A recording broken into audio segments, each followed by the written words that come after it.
Khabbab binil Arat. Ketika beliau, Khabbab ini bercerita kepada kita bahwa suatu hari, sebagian para sahabat Rasul Shallallahu Alaihi Wasallam datang kepada beliau, jadi kepada beliau Rasul Shallallahu Alaihi Wasallam.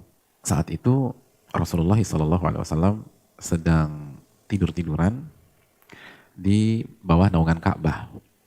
Dia sedang tidur-tiduran di bawah naungan Ka'bah. Datanglah mereka. Kira-kira ada yang tahu nggak mereka mau menyampaikan apa? Syakauna ila Rasulillahi sallallahu alaihi wasallam. Faqulna ala tastansiru lana. Ternyata teman-teman sekalian, mereka ini datang ke Rasul sallallahu alaihi wasallam mengeluhkan beratnya kondisi mereka. Beratnya kondisi mereka.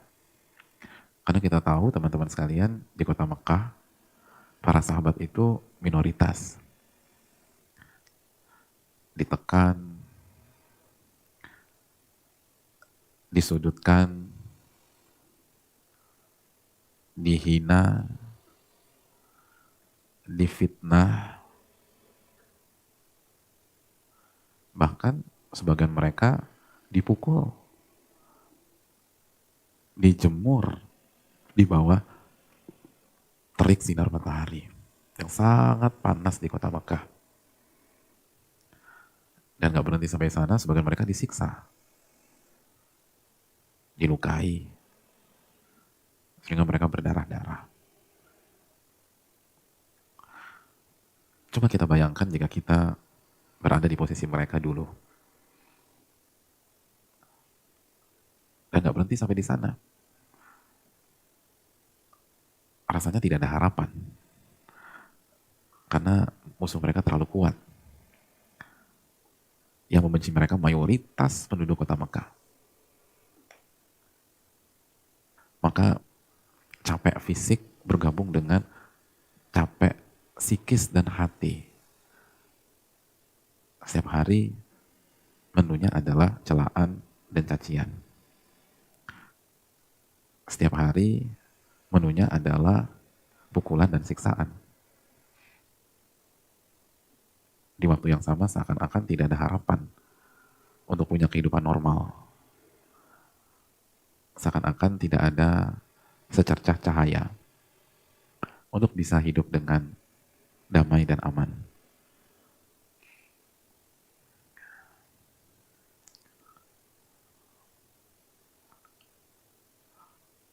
Maka mereka datang ke Rasulullah SAW dengan perasaan yang sedang capek, perasaan yang sedang lelah dan letih.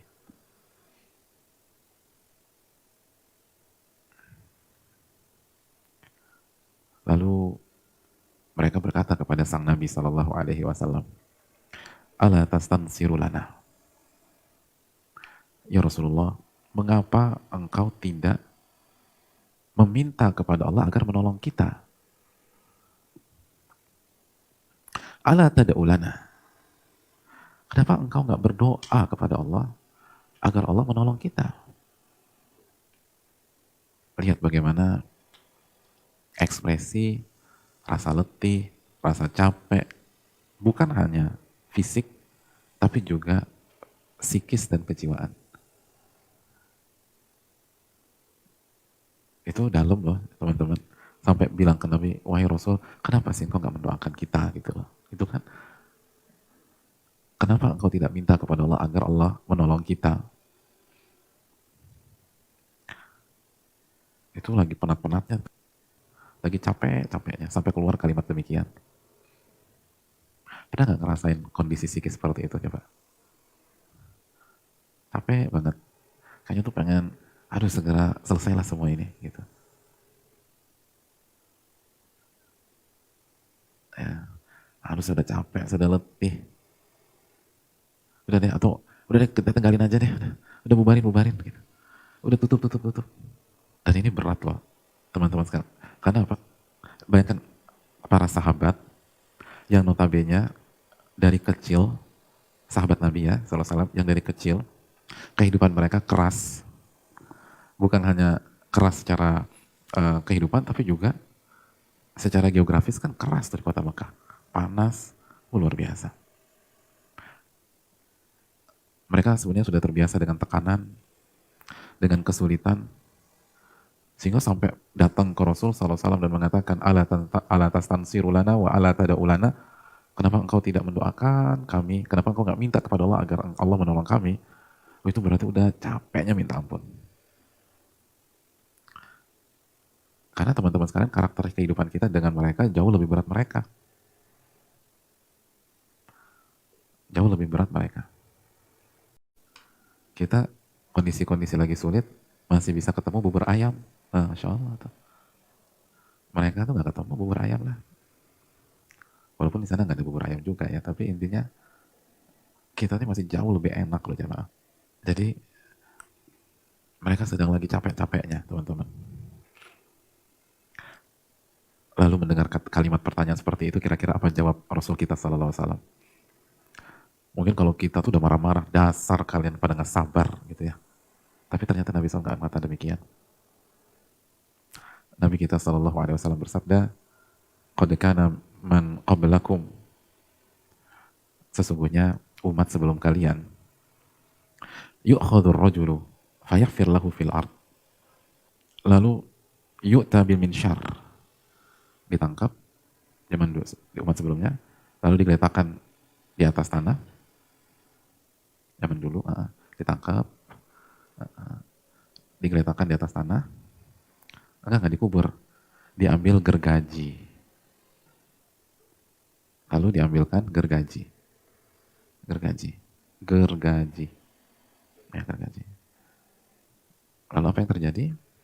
Fayudha ala ra'sihi, lalu gergaji itu ditaruh di ubun-ubun kepalanya, di ubun-ubun kepala. Baru mulai dipotong sehingga terbelah menjadi dua. Wa yumsyatu bi amsyatil hadid. Lalu sebagian yang lain diambilkan sisir, sisir yang terbuat dari besi. Lalu disisirkanlah dirinya, orang tersebut. Dan bukan hanya rambut yang tersisir, itu kulitnya dan dagingnya ikut rontok. Daging terpisah dengan tulang. Terpisah dengan tulang. Disisir, pakai sisir besi, lalu kulit, lalu daging terkelupas, dan terpisah dengan tulang. Pernah Idul Adha tadi, kemarin nyembelih kambing gak jemaah? Idul Adha. Setelah dipotong itu kambing, diapain? Proses apa tuh habis itu? Dikulitin. Nah, umat zaman dulu itu dikulitin hidup-hidup. Lalu kata Nabi SAW, Wallahi, ma yasudduhu dzalika an dini. Tapi apa yang mereka alami sama sekali tidak membuat mereka berpaling dari agama Allah.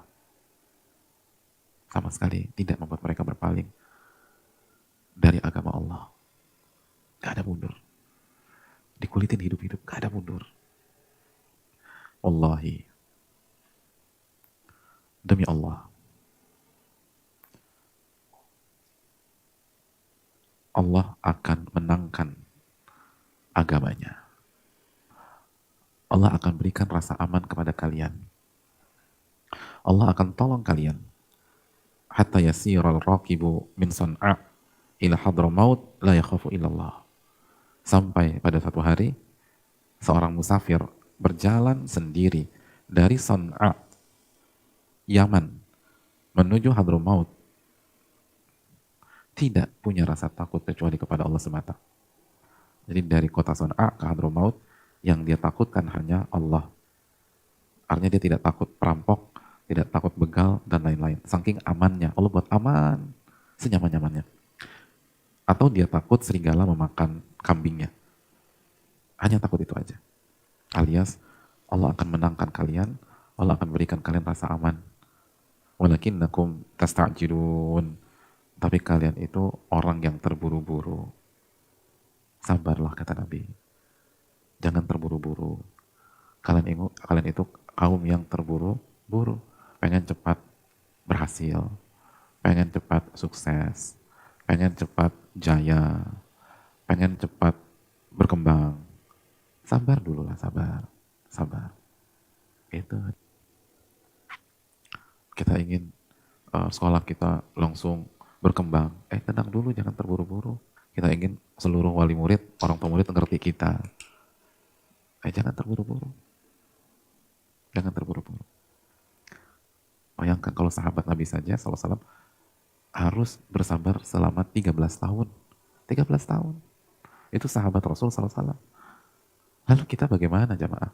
Kita nih ada yang baru 1 tahun, ada yang baru 2 tahun, ada yang baru 3 tahun, ada yang 4 tahun, ada yang 5 tahun, baru sebentar.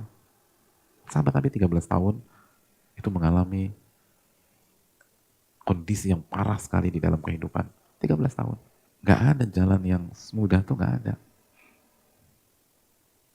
Makanya ada ahli hikmah mengatakan, kata salah satu ahli hikmah, jika Anda menempuh jalan dakwah, lalu lancar, selancar-lancarnya. Gak ada halangan, gak ada rintangan, semuanya dipersilahkan. Maka pada saat di tengah kelancaran tersebut, Anda harus mulai berpikir, pas lagi lancar gitu, hendaknya Anda harus mulai berpikir, jangan-jangan Anda salah jalan. Nah itu. Kita di jalan hijrah gitu ya, lalu kita mendakwahkan Allah kepada teman-teman tuli yang lain, lancar, selancar-lancarnya. Itu harus mulai berpikir, jangan-jangan salah jalan. Jadi bukan berpikir cepat nyampe, ini jangan-jangan jalannya salah nih. Gitu.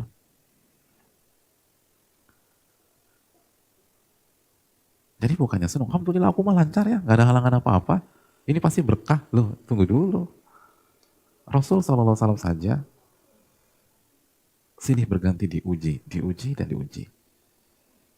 Para sahabat saja diuji, dan diuji. Para ulama saja diuji. Mana mungkin jalan kita selancar-lancarnya? Ya mustahil lah. Kita nggak sebaik mereka kok. Jadi harus sabar teman-teman sekalian. Itu yang harus disampaikan. Jangan terburu-buru. Allah